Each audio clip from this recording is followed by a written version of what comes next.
Okay, so it's College Guyana. So this video is gonna be about. I'm really gonna try to do it quickly. Like I can't talk for more than 10 minutes. Let's chop chop. How I chose my major. So I guess some people have it all set out where they decide straight after high school. They're like, I'm going straight into this. I always knew I wanted to be this. First, I wanted to do journalism.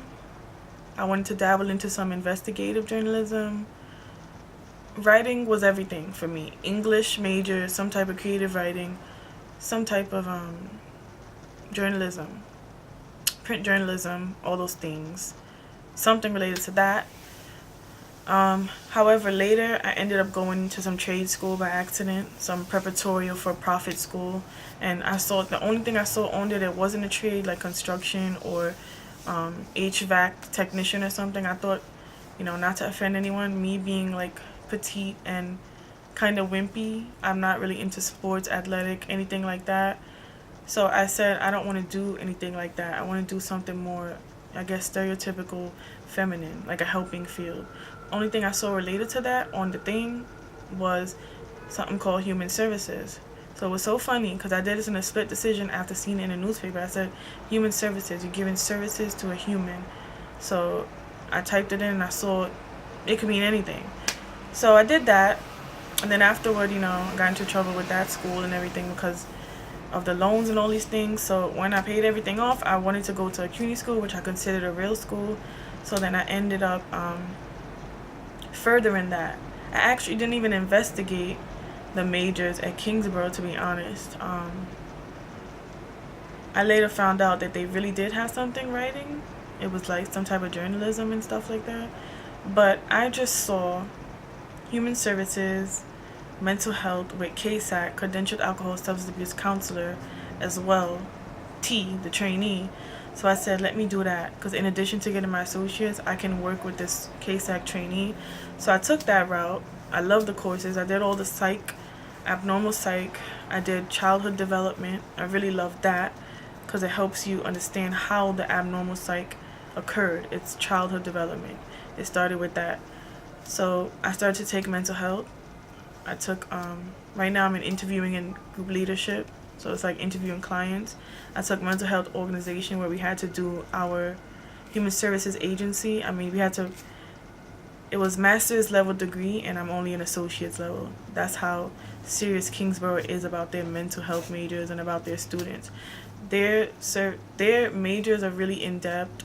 Their coursework is really strenuous and it's really like serious compared to other human services programs. I mean, like, we're required to do field internships, really actual lifelike field internships. I did it at the nursing home. They have psychiatric outpatient internship. They have underserved at-risk youth mentoring internships. I mean, I really feel like I'm already in the field, and they allowed me to get my resume and get my preparation and volunteer work in there and incorporate it into my resume because I realized the internship and all the things I've done in my life, it correlates, if that's the word, like it relates to my major. So I've been a human services worker all my life. So I'm really passionate about it. And I went to work in this field due to my foster care experiences. It was like, I don't want to be that social worker, the types that I've had, the inconsiderate, I'm just here for a paycheck, the burnout or whatever they blame it on. I mean, you should take accountability for your actions. It's not just a burnout. Some people literally, I don't know why you would take administration for children's services or Bureau of Social Welfare if you have no passion for the child's livelihood. I mean, how did they get there? I'm really wondering. But it all started with that. So I said I wanted to do social work. Let me do human services / mental health associates, which is like a baby social work. So if I don't like this, I probably won't like social work, working with ACS further and whatever. So I said, let me get a little taste, let me get my GPA up. And then I really fell in love with it. And I'm still doing it right now. I'm almost finished. And I just feel so passionate about it. Human services, it's like working with underserved populations. First of all, the term is broad. You could do like all kinds of things.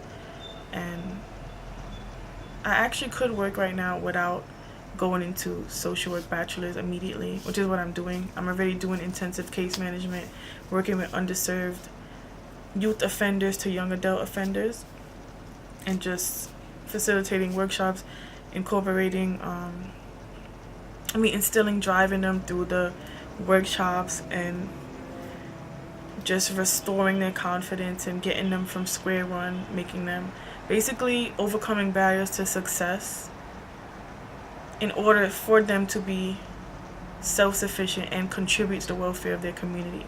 So despite the fact that they may be homeless and hungry, we can refer them to services to fill in these areas so that they can perform well vocation-wise and education-wise. So I'm extremely passionate about that.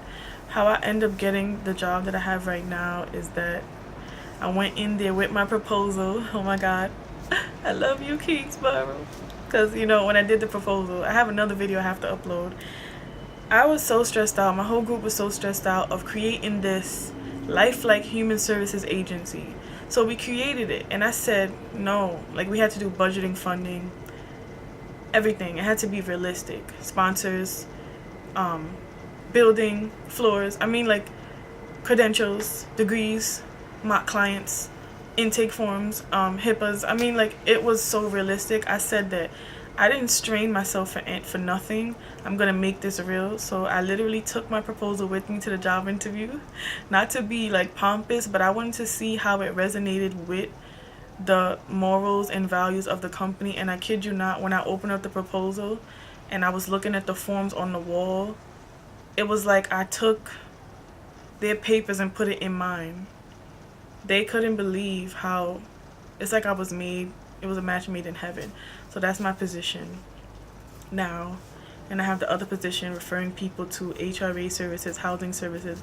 And I just feel like a spark within me, because sometimes you don't know your true potential, and I'm all with this humanistic approach, I think it's called, where it's I truly believe that you have your potential inside you. You just need something to awaken it. I was being stagnant most of my life, hanging out with this wrong crowd, looking like a crazy person. And I had good qualities, and a lot of people would try to speak to me why are you doing this to you? You have good qualities, you're smart when you're in the class, but you're not going because of something. And it was because of bullying and other, emotional issues that, the barriers to my success with my education.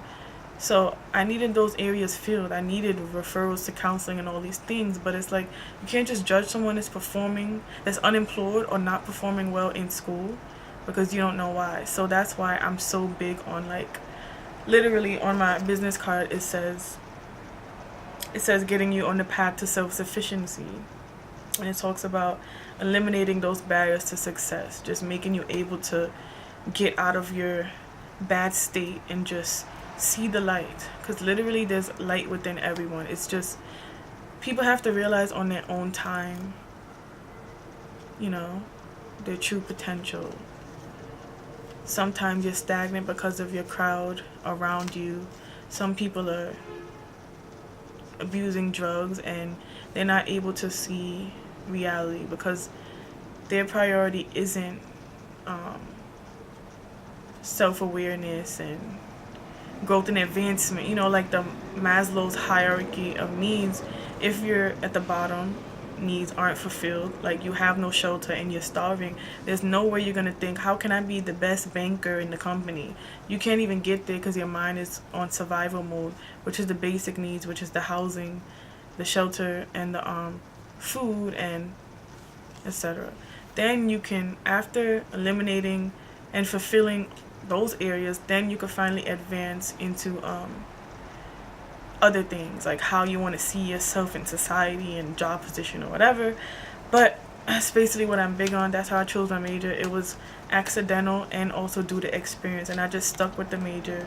I stuck with it. I didn't change it. But one thing I did do, I took out KSAC after taking 2 strenuous substance abuse courses, and I realized, let me just do general, because maybe it'll be slower. It'll be quicker if I do general. And then I found out that you could do KSAC-T with your bachelor's at Lehman, So then I said maybe I am destined to go back into KSAC. I don't really know. But that's basically how I got my major. It was like a different route. It wasn't, I always knew I was going to be a writer and then I ended up writing. Actually, right now, I'm doing freelance writing on the side, like blogging and things like that. You could actually get employed doing blogging and all those things without having a degree. So I decided I want to focus on the human services and then further it later. But that's me, College Guyana. So again, I'll just end with I believe in you. As corny as that sounds, like I literally believe in you, because I never thought I would even be college. After the loans, after the for-profit school took so much advantage of me, I just was down and out. Like, now I can't go to college, but I vowed through everything to stick with this, and you can start from square one in advance too, because I was that shy teenager that just looked like I was on Beyond Scared Straight. Like, my grandmother told me she's taking me to Beyond Scared Straight. I was just acting out because I didn't get those areas fulfilled, which I needed. But I'm big on getting those things fulfilled and then focusing on your employment and vocation goals. So let me just show. Can you even see?